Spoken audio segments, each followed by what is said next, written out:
그날 밤 저는 불을 껐습니다. 그리고 그 어둠 속에서 49년 동안 한 번도 해본 적 없는 일을 했어요. 손이 먼저였습니다. 제 손이 먼저 움직였어요. 머리보다, 이성보다, 49년의 시간보다 빠르게. 그 남자의 손등에 제 손이 닿는 순간 방 안의 공기가 달라졌어요. 냄새가 달라졌어요. 저도 달라졌고요. 왜 그랬을까요? 왜 하필 그날 밤 그 어둠 속에서 저는 선을 넘었을까요? 저는 오래된 사람입니다. 오래 결혼했고, 오래 참았고, 오래 혼자였어요. 남편과 한 지붕 아래 살면서도 혼자였다는 게 지금 생각하면 참 이상한 말이지만 그 사람을 처음 만난 건 동생 결혼식 피로연 자리였어요. 남편 회사 후배라고 했습니다. 저보다 6살 아래였고 악수를 청하는 손이 제 손보다 2배는 컸어요. 딱히 눈이 마주친 것도 아니었습니다.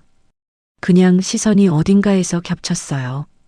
창밖을 보다가 같은 방향을 보고 있었고 그걸 눈치채는데 1초가 걸렸고 외면하는데 그보다 더 걸렸어요. 그게 전부였습니다. 그때는 그 사람 곁에 있으면 저는 말이 없어졌어요. 말이 없어진 게 아니라 말이 필요 없어졌어요. 그게 더 무서웠습니다. 50 가까이 살면서 누군가 곁에서 말이 필요 없어진 적이 없었거든요. 늘 설명해야 했고, 이해시켜야 했고, 기분을 맞춰야 했고, 그런데 그 사람 옆에서는 그냥 창밖을 봐도 괜찮았어요. 어느 저녁이었습니다. 제가 창가에 기대어 있었고, 그 사람은 제 뒤편 소파에 앉아 책을 읽고 있었는데, 방 안에 아무 말도 없이 30분이 지나 있었어요. 그때 깨달았습니다. 이건 보통 사이가 아니라는 것을. 그런데 그 깨달음이 무서웠냐고요? 무섭지 않았어요. 그게 더 무서웠습니다. 그 침묵이 좋았거든요. 저는 그 침묵을 깨고 싶지 않았고, 그 사람도 깨지 않았고, 우리는 그 30분을 아무렇지 않게 함께 보냈어요. 마치 오래전부터 그래왔던 것처럼 이미 뭔가가 시작되고 있었는데 저는 그걸 모른 척하고 싶었습니다. 아니, 알면서도 멈추고 싶지 않았어요. 그날 밤이 온 건 아무도 예상하지 못한 방식으로였어요. 갑작스러운 정전이었습니다. 9월의 끝 무렵 예고도 없이 아파트 전체에 불이 꺼졌고 저는 그 사람과 같은 공간에 있었어요. 그 사람이 와 있던 건 남편 부탁이었습니다. 서류를 전달해달라는 말에 현관문을 열어줬고 잠깐 앉아서 기다리라 했는데 그 잠깐이 길어졌고 길어지다 정전이 됐어요. 아무것도 보이지 않았어요. 냄새만 있었습니다. 그 사람이 쓰는 샴푸 냄새인지 뭔지 묘하게 차갑고 깨끗한 냄새가 어둠 속에서 더 선명했어요. 저는 소파에 앉아 있었고 그 사람은 제 왼쪽 어딘가에 있었고 서로가 어디 있는지 목소리로만 확인하고 있었습니다. 괜찮으세요? 그 목소리가 생각보다 가까웠어요.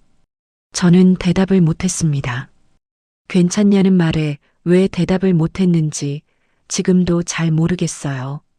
목이 막혀서가 아니라 괜찮지 않다는 걸 들킬 것 같아서였는지도 모르겠고 어둠 속에서 그 사람이 움직이는 소리가 났어요. 바닥에 발이 닿는 소리, 소파 쪽으로 무게가 이동하는 소리, 그리고 제 손 위에 뭔가가 닿았어요. 뜨거웠습니다. 그 손이, 아니, 뜨겁다는 표현이 맞는지 모르겠어요. 따뜻하다는 말로는 부족하고 뜨겁다는 말은 너무 많은 걸 담고 있어서 그냥 살아있는 온도였어요. 한동안 잊고 살았던 사람 손의 온도. 저는 그 손을 밀어내지 않았습니다. 밀어내야 한다는 생각을 안 한 게 아니에요. 했어요.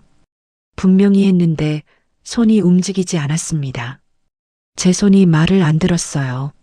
49년 동안 제 말을 잘 듣던 이 손이 그날 처음으로 제 말을 무시했어요.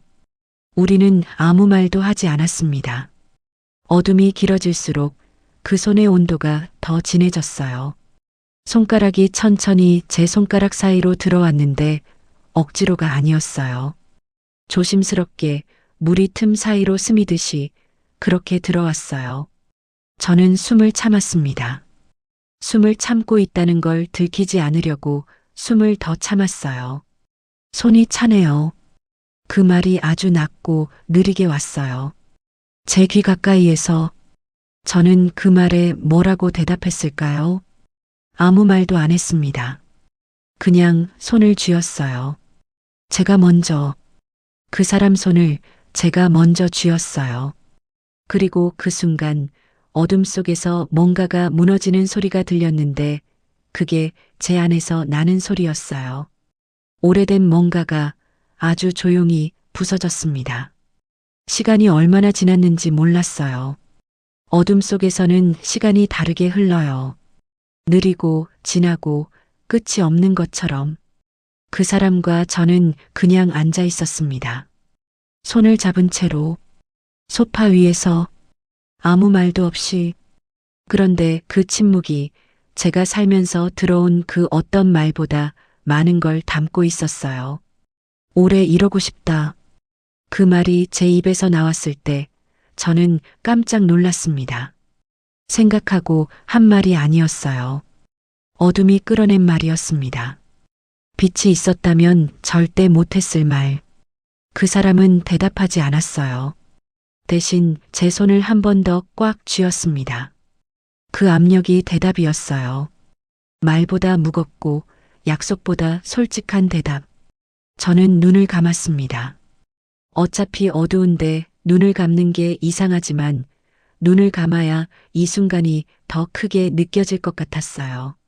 냄새가 더 가까워졌고 온도가 더 선명해졌고 그 사람의 숨소리가 제 숨소리와 비슷한 리듬이 되었습니다. 이건 안 된다는 걸 알았어요. 알면서도 눈을 뜨고 싶지 않았습니다. 그러다 그 사람이 먼저 움직였어요. 제 쪽으로 아주 천천히 어둠 속에서 제 얼굴이 어디 있는지 찾듯이 손이 제 뺨 옆으로 왔습니다. 손등이 닿았어요. 차갑지도 뜨겁지도 않은 그냥 사람의 피부가. 손가락 끝이 아주 조금 움직였습니다. 마치 제가 놀랄까봐 조심하는 사람처럼. 저는 피하지 않았어요. 그 손이 제 머리카락을 한번 쓸고 지나갔을 때 저는 울 것 같았습니다. 서럽다는 게 아니에요. 너무 오래 이런 손길을 기다렸다는 걸 그 사람의 손이 알려줬어요. 입술이 닿았습니다. 아주 잠깐, 아주 가볍게. 숨결이 먼저 닿고 그 다음에 입술이 닿았어요. 세상 어디서도 들을 수 없는 조용한 순간이었습니다. 창밖에서 가을 바람 소리가 났고 아파트 복도에서 누군가 걷는 발소리가 멀어졌고 저는 49년 만에 처음으로 지금 이 순간만 있는 사람이 됐어요. 어제도 없고 내일도 없고 남편도 없고 의무도 없고 그냥 이 어둠과 이 온도와 이 입술만. 전기가 다시 들어온 건 그 직후였어요. 빛이 갑자기 눈을 찔렀습니다. 방금 전까지 우리가 어디까지 가까워졌는지 그 빛이 전부 드러내는 것 같았습니다. 눈이 마주쳤는데 피하지 않았어요. 평소에 저라면 먼저 시선을 내렸을 텐데 그날은 못했습니다. 아니, 안 했어요. 그 눈을 좀 더 보고 싶었거든요. 어둠 속에서는 보지 못했던 그 눈을. 그 사람 눈이 흔들리고 있었어요. 저를 보면서 뭔가를 결정하려는 것처럼. 해야 할 말이 있는데 어디서부터 꺼내야 할지 모르는 사람처럼. 저는 그 흔들림을 보면서 이상하게도 안도했습니다. 나만 흔들리는 게 아니었구나 하고. 그 사람이 손을 뻗었어요. 제 얼굴 쪽으로 천천히 묻듯이. 제가 피할 수 있는 충분한 시간을 주면서 저는 피하지 않았고 그 손이 제 뺨에 닿았습니다. 손바닥 전체가 아니라 손가락 끝으로 그냥 가볍게. 근데 그 가벼움이 저를 무너뜨렸어요. 색에 잡혔다면 버텼을 것 같아요. 억지로였다면 밀어냈을 거예요. 그런데 그 조심스러움이 제가 괜찮냐고 묻는 그 손길이 49년을 살면서 한 번도 받아본 적 없는 종류의 것이어서 눈물이 나올 것 같았습니다. 울어요? 낮은 목소리였어요. 저는 고개를 저었습니다. 울지 않았어요. 근데 울지 않는다는 게 울고 싶다는 것보다 더 많은 힘이 필요했어요. 그 사람이 한 발 더 가까이 왔어요.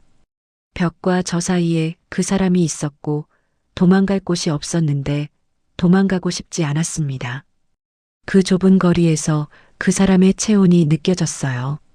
닿지 않았는데도 공기가 따뜻한 건지 그 사람이 따뜻한 건지 구분이 안 됐어요. 이마가 닿았습니다. 그 사람 이마와 제 이마가 그냥 그렇게 맞댔어요. 키스보다 더 조용하고 포옹보다 더 솔직한 그 자세로 우리는 잠깐 그대로 있었습니다. 숨소리가 들렸어요. 제 것인지 그 사람 것인지 미안해요. 그 말이 왔어요. 제 귀 바로 옆에서. 저는 왜 미안하냐고 묻지 않았어요. 알았거든요.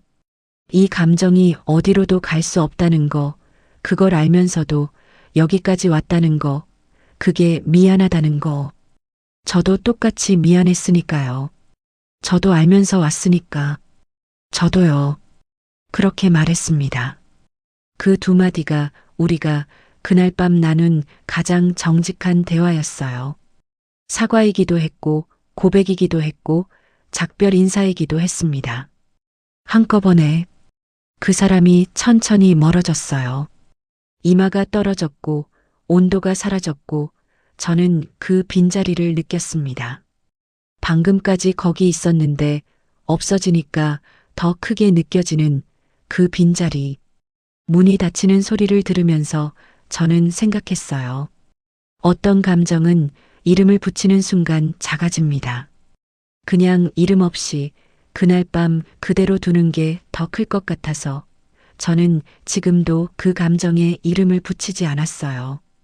그냥 불을 끈 뒤에 가까워진 무언가로 저는 닫힌 문 앞에 한동안 서 있었습니다. 등이 문에 닿아서 차가운 철문의 온도가 느껴졌어요. 아까 그 사람 손의 온도와 지금 이 문의 온도가 한꺼번에 느껴졌습니다. 뜨거운 것과 차가운 것이 같은 피부 위에 있는 게 이상하게 슬펐어요. 입술 안쪽을 혀로 한번 건드렸습니다. 아무 맛도 없었어요. 그런데 뭔가가 남아있는 것 같았어요. 감촉이 아니라 기억이 이미 시작된 거였습니다. 제가 어떻게 할 수 없는 뭔가가 그 이후로 열흘이 지났어요. 그 사람한테서 연락이 왔습니다. 문자였어요. 내용은 딱 한 줄이었어요. 잘 지내고 계세요. 저는 그 문자를 20번쯤 읽었습니다. 열었다 닫았다, 다시 열었다. 화면이 꺼지면 다시 켜서 읽었어요. 잘 지내고 계세요. 라는 5글자가 그렇게 무거울 수가 없었습니다. 답장을 쓰기 시작했어요. 네, 잘 지내요. 지웠습니다. 연락해줬네요. 또 지웠어요. 보고 싶어요. 이건 한참 봤습니다. 화면에 그 3글자가 있는 걸 꽤 오래 봤어요. 그리고 지웠습니다. 결국 보낸 건 이거였어요. 네. 딱 한 글자. 그 한 글자에 지웠던 말들이 전부 들어 있었습니다. 그 사람이 그걸 알았는지는 모르겠어요. 하지만 저는 알았어요. 그 한 글자가 얼마나 많은 걸 담고 있는지. 두 번째로 우리가 단둘이 있게 된 건 그로부터 한 달 뒤였습니다. 제가 먼저 연락했어요. 커피 한 잔 할 수 있냐고. 쓰면서 손이 떨렸어요. 보내고 나서 핸드폰을 엎어놨습니다. 화면을 보고 싶지 않아서. 그랬더니 더 신경 쓰여서 다시 뒤집었어요. 답장은 생각보다 빨리 왔습니다. 어디로요? 그냥 그렇게 물음표도 없이. 저는 집 근처 카페 이름을 보냈고 그 사람은 알겠어요 라고 했고 저는 1시간 반 전에 거기 도착해서 제일 구석 자리에 앉아 있었어요. 그 사람이 들어오는 걸 입구에서부터 봤습니다. 키가 크다는 건 알았는데 그날은 더 커 보였어요. 저를 찾는 눈빛이 카페 안을 한 바퀴 돌았고 저와 눈이 마주쳤어요. 그 사람이 걸어왔습니다. 아무렇지 않은 척했어요. 저도 그 사람도 커피를 시켰고 날씨 얘기를 했고 쓸데없는 얘기를 꽤 오래 했어요. 근데 그 쓸데없는 얘기 사이사이에 서로 진짜 하고 싶은 말이 있다는 걸 둘 다 알면서도 꺼내지 않았습니다. 커피 잔이 비워질 때쯤 그 사람이 말했어요. 그날, 그리고 멈췄습니다. 저도 기다렸어요. 그 뒤를 기다렸는데 그 사람이 말을 안 이어갔어요. 잔을 손으로 감싸고 테이블을 내려다보고 입술을 한번 깨물고 저도 말 안 했습니다. 그 사람도 안 했어요. 결국 그 문장은 그날로 끝났습니다. 뒤가 없는 문장이었어요. 그런데 그 뒤가 없는 문장이 어떤 완성된 문장보다 더 많은 걸 말했어요. 우리는 그게 무슨 뜻인지 둘 다 알았습니다. 가을이 깊어지는 오후 창밖으로 은행잎이 지고 있었고 카페 안은 원두 냄새로 가득했고 제 심장은 제가 컨트롤할 수 없는 속도로 뛰고 있었고 그게 얼굴에 나올까봐 커피잔을 두 손으로 꽉 쥐었어요. 차가운 잔이었습니다. 그런데 손이 떨리는 건 멈추지 않았어요. 이 얘기를 누군가한테 한 적 있냐고요? 없어요. 단 한 명도. 거울 앞에서 혼자 해봤어요. 입 밖에 내면 어떤 느낌인지 보려고. 그런데 거울 속 내 얼굴이 낯설었어요. 이 말을 하는 사람이 나라는 게 실감이 안 났습니다. 49년을 살았고 결혼을 했고 아이를 키웠고 평범한 사람이었어요. 아무도 저를 보고 이런 감정을 품은 사람이라고 생각하지 않았을 거예요. 저도 제가 이런 사람인 줄 몰랐습니다. 그 남자를 만나기 전까지는. 지금 저는 괜찮습니다. 그 사람과는 더 만나지 않았어요. 만나지 않기로 한 건 아니에요. 그냥 자연스럽게 멀어졌습니다. 삶이라는 게 그렇게 흐르더라고요. 급류처럼 쏟아지다가도 어느 순간 고요해지는. 그래도 그날 밤은 지워지지 않아요. 어둠 속에서 누군가의 손이 제 손을 찾았다는 것, 그리고 제가 그 손을 잡았다는 것. 그게 옳은 일이었냐고 묻는다면 저는 대답 못합니다.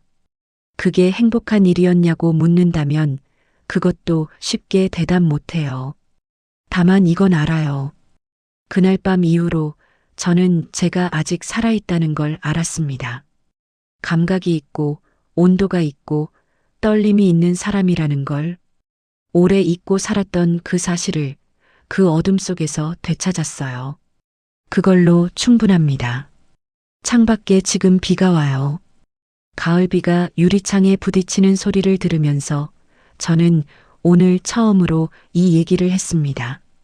누군가한테, 당신한테 잘 들어줘서 고마워요.